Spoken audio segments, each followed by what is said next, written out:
Hello everyone. आज हम fifth standard का बी अ गुड लिसनर ये लेसन देखने वाले हैं, एक्सप्लेन करने वाले हैं। ओके, लिसनर मतलब क्या? लिसन मतलब जो सुनना होता है वो, और आगे लगा है ER। लिसनर मतलब जो सुनने वाला होता है वो। ठीक है, तो हमारे लेसन का नाम है बी अ गुड लिसनर। अच्छा वाला सुनने वाला बनिए। उसको शायद श्रोता बोलते हैं। श्रोता मतलब अच्छा श्रोता बनिए।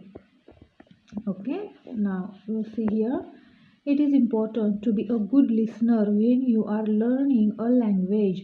जब आप कोई लैंग्वेज सीखते हैं, लैंग्वेज मतलब भाषा, जब कोई आप भाषा सीखते हैं, लर्निंग सीखना, तो क्या होता है? इट इज़ इम्पॉर्टेंट बहुत ही ज़रूरी बात क्या होता है?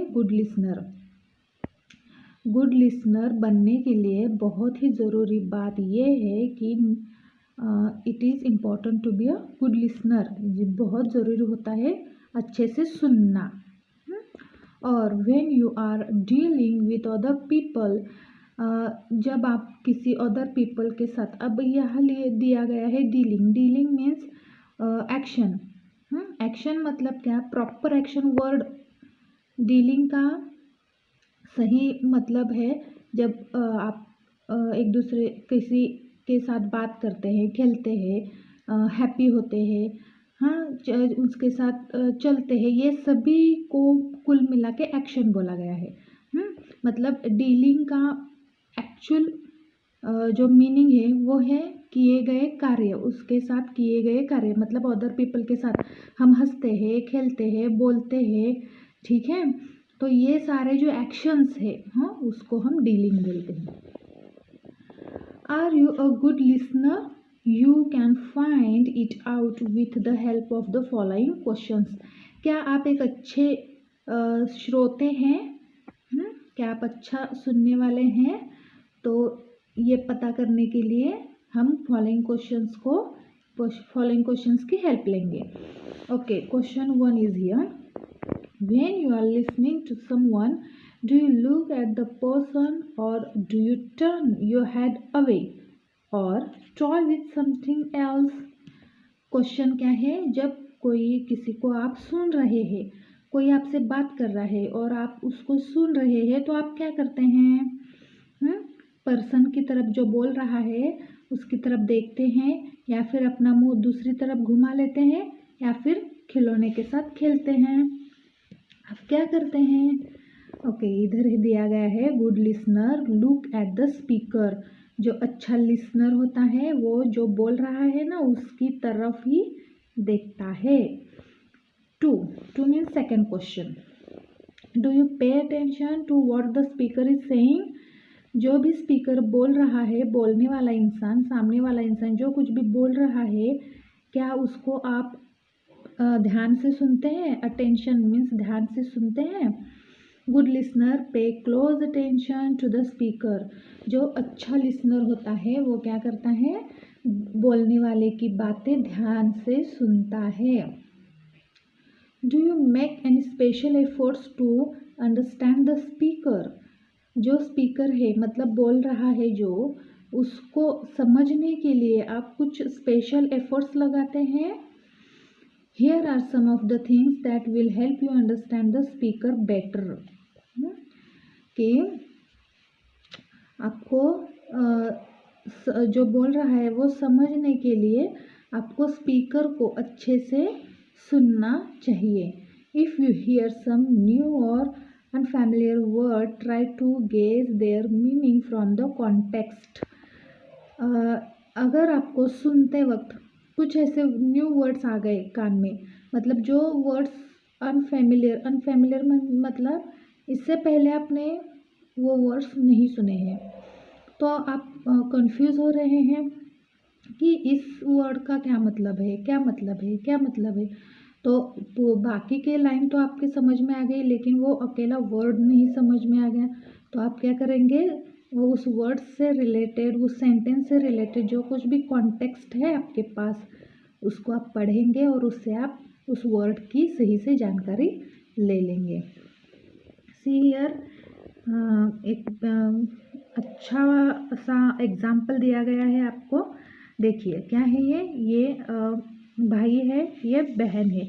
हाँ, और ये जो भाई है वो कुछ बोल रहा है, ये बहन है जो गुड लिसनर की तरह उसकी तरफ देखते हुए अच्छे से सुन रही है। ओके, तो भाई क्या बोल रहा है, प्लीज ब्रिंग मी दैट वास that has pink roses it's on the dining table. तो भाई ने क्या कहा, डाइनिंग टेबल पर जो वास है वो मुझे चाहिए। ब्रिंग मी मतलब लाकर दो। तो अब इसको वास का मतलब तो पता नहीं, लेकिन इधर देखो क्या गया है, कॉन्टेक्स्ट में ढूंढो। कॉन्टेक्स्ट में मतलब क्या, वास का मतलब इस लड़की को क्या क्या पता है, क्या क्या पता है। देखिए वास means a bed of roses, मतलब इधर रोजेस लगे हुए हैं, झाड़ पे लगे हुए हैं। और इधर देखिए अ काइंड ऑफ पॉट, ये जो पॉट है उसको वास कहते हैं, और उसके ऊपर पिंक रोजेस है।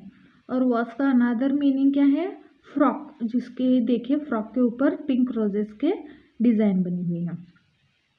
बट जबकि देखिए इधर ये गुड लिसनर है, गुड लिसनर है, इसको सिर्फ ये नहीं पता कि वॉस का मतलब क्या है, वॉस का मतलब क्या है उसको पता नहीं, लेकिन पूरी लाइन उसने सुनी। बाकी की क्या कहा गया है, जो डाइनिंग टेबल पे है। तो डाइनिंग टेबल पे क्या है, काइंड ऑफ अ पॉट। तो आपको क्या करना है, लिसनर की बात अच्छे से सुननी है, और जो पता नहीं है वर्ड्स उसको आपको कॉन्टेक्स्ट में ढूंढना है और पता लगाना है। ठीक है, चलो आगे देखते हैं। You can try to guess what the speaker will say next. आपको गेस करना है, गेस मतलब तर्क लगाना। आपको तर्क लगाना है कि स्पीकर अब ये लाइन बोल रहा है, इसके आगे की लाइन इससे रिलेटेड क्या बोल सकता है। Then next, try to keep listening even when you feel that you do not understand the speaker. देखिए जब आप जो बोल रहा है, स्पीकर जो बोल रहा है उसको आप नहीं समझ पा रहे हैं, डू नॉट अंडरस्टैंड नहीं समझ पा रहे हैं, तो क्या करना है आपको, ट्राई टू कीप लिसनिंग, चुप रह के वो जो कुछ भी बोल रहा है उसको सुनने की कोशिश करो। और even when you disagree with the speaker, wait for the speaker to finish what he is saying, then you can get your doubts clarified by asking polite questions. See here, speaker कुछ बोल रहा है और आपको कुछ भी समझ में नहीं आ रहा है, तो आपको क्या करना है, उसको सब कुछ बोलने दीजिए, उसकी बात फिनिश करने दीजिए, फिर आपके जो कुछ भी डाउट्स है उसको वो क्वेश्चंस आप उसको पूछ सकते हैं। वो भी कैसे, पोलाइटली, नम्रता से, अच्छी लैंग्वेज, अच्छी ट्यून में। Do not feel shy or afraid to ask questions if you do not understand what is being said, put your questions to the speaker politely। देखिए जब आप कोई क्वेश्चंस पूछ रहे हैं, मतलब जो कुछ भी आपको समझ में नहीं आया और आप उसको पूछ रहे हैं कि भाई आपने क्या बोला, मुझको समझ में नहीं आया, हाँ, तो ये पूछने के लिए आप कोई भी शाय फील नहीं करेंगे। शाय फील मतलब शर्माना, आप शर्माएंगे नहीं। और अफ्रेड मतलब घबराना, आपको घबराना भी नहीं है क्वेश्चन पूछते वक्त, क्योंकि आपको कुछ समझ में ही नहीं आया तो भाई अच्छे से समझाओ, ये तो हम कह सकते हैं। और ये कहने में आपको घबराना भी नहीं है और शर्माना भी नहीं है। और आपको आपके जो कुछ भी बोलना है वो पोलाइटली बोल सकते हैं। Then sometimes it help to note down important words और points even as you listen. कभी कभी आप क्या कर रहे हैं, जो कुछ भी इम्पोर्टेंट वर्ड्स है या फिर जो कुछ भी इम्पोर्टेंट लाइन्स है उसको आप नोट डाउन करिए। नोट डाउन मतलब लिख कर रखिए।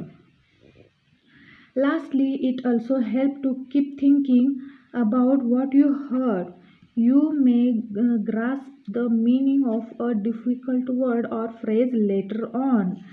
और लास्ट में आपको क्या करना है, कि जो कुछ भी हार्ड वर्ड है, जो वर्ड आपको पता नहीं है उसको समझने के लिए, समझना, उसको समझने के लिए, डिफ़िकल्ट वर्ड को समझने के लिए, कुछ भी फ्रेज़ होती है उसको समझने के लिए आप बाद में कोशिश कीजिए। हमेशा ढूंढते रहेंगे, इसका मतलब क्या है, उसका मतलब क्या है, हवा में नहीं ढूंढना है। जो कुछ भी आपके पास कॉन्टेक्स्ट है, मतलब बुक्स है और उसके रिलेटेड जो कुछ भी आपके पास है, तो उसमें से आप उसका मतलब ढूंढ लीजिए। इससे आपकी जो वर्ड की, शब्द की जो नॉलेज है वो भी बढ़ जाएंगे अच्छे से, और आप एक्सपर्ट भी बन जाएंगे। ठीक है, थैंक यू।